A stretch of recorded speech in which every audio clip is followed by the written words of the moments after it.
Hit স্ট্রোকটা কি? এটা কি এক ধরনের ব্রেইন স্ট্রোক? এটা কেন হয়? এর কারণ কি? লক্ষণ কি? আ চিকিৎসা কি? প্রতিরোধের উপায়ই বা কি? কত ডিগ্রি সেলসিয়াস তাপমাত্রায় কতক্ষণ থাকলে এটা হতে পারে? আ কাদের ক্ষেত্রে এটার ঝুঁকি বেশি? আর এই ক্ষেত্রে কোন ভুল করা যাবে না? এই ব্যাপারে আজকে একটু আলোচনা করব। হিট স্ট্রোক হচ্ছে একটা বিশেষ ধরনের কন্ডিশন। আ মূলত এটা একটা লাইফ থ্রেটেনিং কন্ডিশন। যেটাতে কি হয়? শরীরের অভ্যন্তরীণ তাপমাত্রা, কোর টেম্পারেচার যদি কোনো কারণে 40 ডিগ্রি সেলসিয়াসের উপরে চলে যায়, তখন আমাদের ব্রেইনের যে টেম্পারেচার রেগুলেটরি সেন্টার, সেই সেন্টারটা কার্যক্ষমতা হারিয়ে ফেলে। তখন শরীরের তাপমাত্রা দ্রুত আরো বাড়তে থাকে।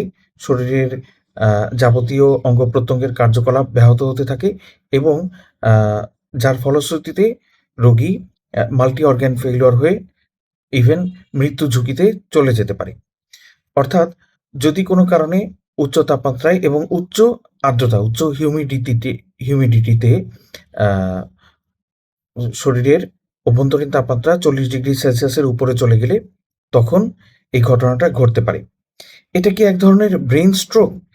না, এটা ব্রেইন স্ট্রোক না। ব্রেইন স্ট্রোক বলতে যেটা বোঝায় যে কোনো কারণে যদি ব্রেইনের রক্ত চলাচল ব্যাহত হয়, যদি পর্যাপ্ত রক্ত না পায় অথবা যদি রক্তক্ষরণ হয় তখন ব্রেইনের নির্দিষ্ট অংশ কার্যক্ষমতা হারিয়ে ফেলে, তখন স্ট্রোক হয়। আর হিট স্ট্রোকে যেটা হয় উচ্চ তাপমাত্রা এবং আর্দ্রতার কারণে আ ব্রেইনের যে টেম্পারেচার রেগুলেটরি সেন্টার তার কার্যক্ষমতা হারিয়ে ফেলে। আল্টিমেটলি এর ফলশ্রুতিতে মাল্টি অর্গান ফেইলিউর হয়ে রোগী মৃত্যুবরণ করতে পারে। আচ্ছা, তাহলে এই ক্ষেত্রে আ লক্ষণই বা কি? বা কি লক্ষণ থেকে দেখে বোঝা যাবে? খুব আর্লি স্টেজে হিট স্ট্রোকের ক্ষেত্রে আ আক্রান্ত রোগীর অনেক বেশি পানির তৃষ্ণা পেতে পারে, অনেক বেশি এক্সহস্টেড বা ক্লান্ত লাগতে পারে, আ হার্ট রেট বেড়ে যেতে পারে, ব্লাড প্রেশার কমে যেতে পারে, অনেক ঘাম হতে পারে। কিন্তু হিট স্ট্রোকের ক্ষেত্রে এই লক্ষণ বেশিক্ষণ থাকে না। অর্থাৎ যখন এই ধরনের লক্ষণগুলো আর থাকবে না, তার মানে রোগী হিট স্ট্রোকের দিকে যাচ্ছে। অর্থাৎ ঘাম হচ্ছে না, হার্ট রেট বাড়ছে না, হ্যাঁ? পানির পিপাসা লাগছে না, মাথা ঘোরা ভাব, ঝিমঝিম ভাব এগুলো আর থাকছে না। তার মানে রোগী এখন হিট স্ট্রোকের দিকে যাচ্ছে। হিট স্ট্রোক হয়ে গেলে তখন লক্ষণগুলো হয় একটু অন্যরকম। তখন কেমন দেখা যায়? তখন দেখা যাবে যে রোগী হয়তো কনফিউজড বা অ্যাজিটেটেড, রেস্টলেস বা অস্থির কিংবা লেথার্জিক বা তেমন একটা সাড়া দিচ্ছে না। ক্লান্ত হয়ে পড়েছে, ঝিমিয়ে পড়েছে কিংবা কি হতে পারে? বমি হতে পারে, খিঁচুনি হতে পারে। হুম? ঠিক আছে? অজ্ঞান হয়ে যেতে পারে। আর কি হতে পারে? পালস রেট বেড়ে যাবে, ব্লাড প্রেশার কমে যেতে পারে, এমনকি শকেও চলে যেতে পারে। আচ্ছা। আর আ বা এছাড়া এটা যদি আরো প্রোগ্রেস করে, রোগী অজ্ঞান হয়ে আ পরবর্তীতে মাল্টি অর্গান ফেইলিউর হতে পারে। এমনকি মৃত্যুর দিকেও যেতে পারে। এখন আ কাদের ক্ষেত্রে এই লক্ষণগুলো ঠিক মতন প্রকাশ নাও হতে পারে? রোগী যদি কোনো কারণে আগে থেকেই বিটা ব্লকার জাতীয় ওষুধ পেয়ে থাকে, আ অনেক সময় আ টেনশন বা অ্যাংজাইটি কমানোর জন্য বা হার্টের রোগীদেরকে, হ্যাঁ? অনেক সময় আ বিটা ব্লকার জাতীয় ওষুধ দেয়া হয়। হুম? বা আরো কিছু কারণ আছে যেগুলো ক্ষেত্রে রোগীকে আগে থেকেই বিটা ব্লকার ওষুধ দেয়া হয়। তাদের ক্ষেত্রে এই যে আ উম আ শুরুর দিকে হার্ট রেট বেড়ে যাওয়া, হুম? ক্লান্ত লাগা, আ তারপরে পানির পিপাসা পাওয়া, হ্যাঁ? মাথা ঝিমঝিম করা এই সিম্পটম গুলো তেমন একটা নাও থাকতে পারে। আচ্ছা, এখন কত ডিগ্রি সেলসিয়াস তাপমাত্রায় কতক্ষণ থাকলে এটা হতে পারে? এটার কোনো নির্দিষ্ট নিয়ম নেই যে এত ডিগ্রি সেলসিয়াস তাপমাত্রায় এতক্ষণ। কিন্তু আ মোটামুটি মোটা দাগে যদি টেম্পারেচার আ অর্থাৎ পরিবেশের টেম্পারেচার যদি ৩২ থেকে ৩৩ ডিগ্রি সেলসিয়াসের উপরে চলে যায়, এরপরে যত টেম্পারেচার বাড়বে ঝুঁকি বাড়তে থাকবে। যদি পরিবেশের আর্দ্রতা 60% এর বেশি, হিউমিডিটি 60% এর বেশি চলে যায়, তখনই এর ঝুঁকি বাড়তে থাকবে। আ ব্যাপারটা অনেকটা এরকম, দেখা গেল যে অ্যাম্বিয়েন্ট টেম্পারেচার আ ৩৫ ডিগ্রি সেলসিয়াস বা এর থেকে বেশি। আ আর্দ্রতা 60% এর বেশি। দেখা যাবে যে মোটামুটি ২ থেকে ৩ ঘন্টা আ আ এর মাঝে কেউ এক্সহর্শন করলেই হিট স্ট্রোক এর দিকে যেতে পারে। এখন ধরেন এরকম টেম্পারেচারে কেউ বদ্ধ গাড়িতে বসে আছে। তাহলে দেখা যাবে যে অতি দ্রুত এমনকি ১০ থেকে ২০ মিনিটেও আ তার কোর টেম্পারেচার অর্থাৎ শরীরের অভ্যন্তরীণ তাপমাত্রা চব ৪০ ডিগ্রি সেলসিয়াসের উপরে চলে যেতে পারে। আচ্ছা, কাদের ক্ষেত্রে ঝুঁকি বেশি? যারা দীর্ঘক্ষণ আ উচ্চ তাপমাত্রায়, উচ্চ আর্দ্রতায় কাজ করে অভ্যস্ত বা কাজ করতে হয়। যাদেরকে আ এই ধরনের সিচুয়েশনে অনেক বেশি হেভি ফিজিক্যাল ওয়ার্ক, অনেক পরিশ্রম করতে হয়। যেমন খেলোয়াড়, তারপরে শ্রমিক, সৈনিক, হ্যাঁ? তাদের ক্ষেত্রে এই ধরনের ঝুঁকি বেশি থাকে।